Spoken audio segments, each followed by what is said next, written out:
বাণিজ্যিক কার্যক্রম বাংলাদেশ বেতার রাজশাহী। এখন শুনবেন বেলা 2:05 স্থানীয় বাংলা সংবাদ। অনুষ্ঠান প্রচারিত হচ্ছে বাণিজ্যিক কার্যক্রম বাংলাদেশ বেতার ঢাকা থেকে।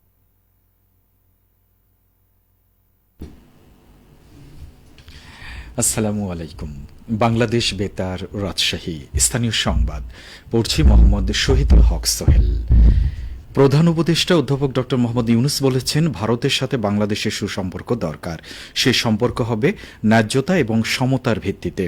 গতকাল রাজধানী তেজগাঁওয়ে প্রধান উপদেষ্টার কার্যালয়ে ছাত্র সংগঠক এবং বিভিন্ন বিশ্ববিদ্যালয় ও কলেজের ছাত্র প্রতিনিধিদের সাথে এক মতবিনিময় সভায় প্রধান উপদেষ্টা একথা বলেন।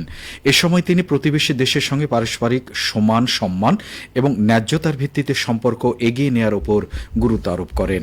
পরে ফরেন সার্ভিস একাডেমিতে আয়োজিত এক প্রেস ব্রিফিংয়ে প্রধান উপদেষ্টার বিশেষ সহকারী মাহফুজ আলম জানান, প্রধান উপদেষ্টা দক্ষিণ এশীয় আঞ্চলিক সহযোগিতা বাড়াতে সার্ক পুনর্জীবনের ওপর গুরুত্ব আরোপ করে বলেছেন, এ বিষয়ে বাংলাদেশ সরকার কাজ করতে আগ্রহী। স্বরাষ্ট্র ও কৃষি উপদেষ্টা লেফটেন্যান্ট জেনারেল অবসরপ্রাপ্ত মোহাম্মদ জাহাঙ্গীর আলম চৌধুরী বলেছেন, ঘুষ খাওয়া যাবে না, যেভাবেই হোক ঘুষ খাওয়া বন্ধ করতে হবে, এর কোনো বিকল্প নেই।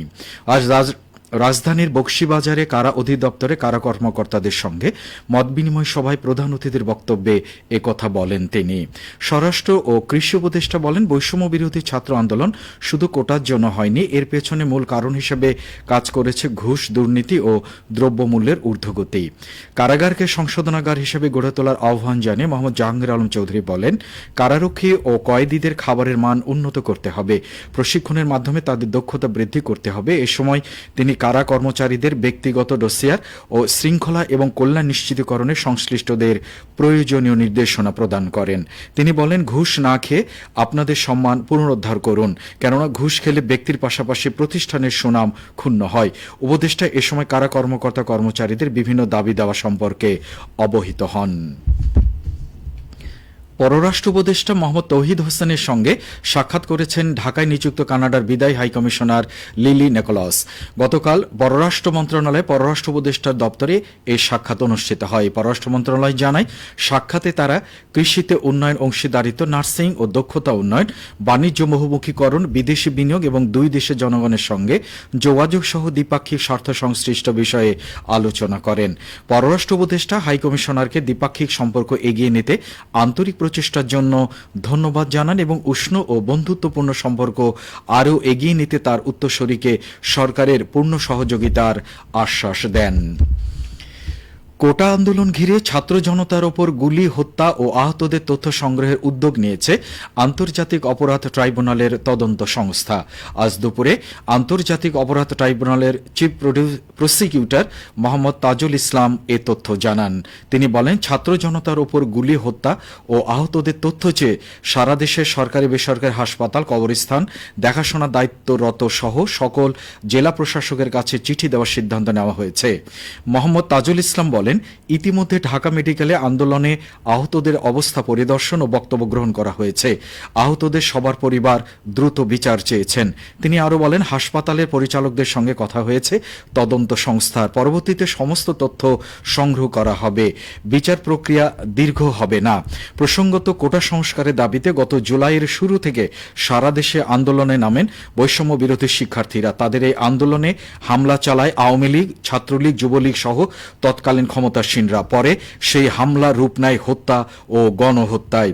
তৎকালীন সরকার দলীয় নেতাকর্মী ও আইনশৃঙ্খলা বাহিনীর গুলিতে 600 এর বেশি আন্দোলনকারী প্রাণ হারান। আন্দোলনের এক পর্যায়ে গত 5 আগস্ট পদত্যাগ করে দেশ ছেড়ে পালান সাবেক প্রধানমন্ত্রী শেখ হাসিনা। বাংলাদেশ রাইফেলসের সদর দপ্তর পিলখানায় 2009 সালে বিদ্রোহের ঘটনায় দায়ের করা মামলায় মোশাররফ হোসেন কাজল সহ 17 জন স্পেশাল প্রসিকিউটরের নিয়োগ বাতিল করেছে সরকার। আজ চিফ প্রসিকিউটর মোহাম্মদ তাজুল ইসলাম নিশ্চিত করে বলেন, বিডিআর বিদ্রোহের বিচার দ্রুত শুরু করা হবে। আইন ও বিচার বিভাগের সলিসিটর অনুবিভাগের এক আদেশে বলা হয়েছে, ঢাকা মহানগর পুলিশের লালবাগ থানায় 2009 সালের 28 ফেব্রুয়ারি করা বিডিআর বিদ্রোহ বিস্ফোরক দ্রব্য মামলায় 17 জন বিশেষ প্রসিকিউটরের নিয়োগ বাতিল হল। আগামী বুধবার থেকে আনুষ্ঠানিকভাবে রাজশাহী বিশ্ববিদ্যালয়ের সকল কার্যক্রম শুরু হবে। আগামীকাল থেকে আবাসিক হলগুলো খুলে দেওয়া হবে। গতকাল সন্ধ্যায় উপাচার্য ভবন লাউঞ্জে অনুষ্ঠিত বিশ্ববিদ্যালয় সিন্ডিকেটের এক জরুরি সভায় এই সিদ্ধান্ত গ্রহণ করা হয়। সভায় সভাপতিত্ব করেন সিন্ডিকেট সভাপতি ও উপাচার্য অধ্যাপক সালেহ হাসান নকিব। সভায় সিন্ডিকেটের সদস্যবৃন্দ উপস্থিত ছিলেন। সবশেষে আবহাওয়া। আজ দুপুর 2টায় রাজশাহীতে তাপমাত্রা ছিল 34.6 ডিগ্রি সেলসিয়াস। এ সময় বাতাসে আপেক্ষিক আর্দ্রতার পরিমাণ ছিল 63%। রাজশাহী ও পার্শ্ববর্তী এলাকায় আজ সূর্যাস্ত সন্ধে 6:15। সংবাদ শেষ হলো। আমাদের পরবর্তী সংবাদ শুনবেন বিকেল 4:05।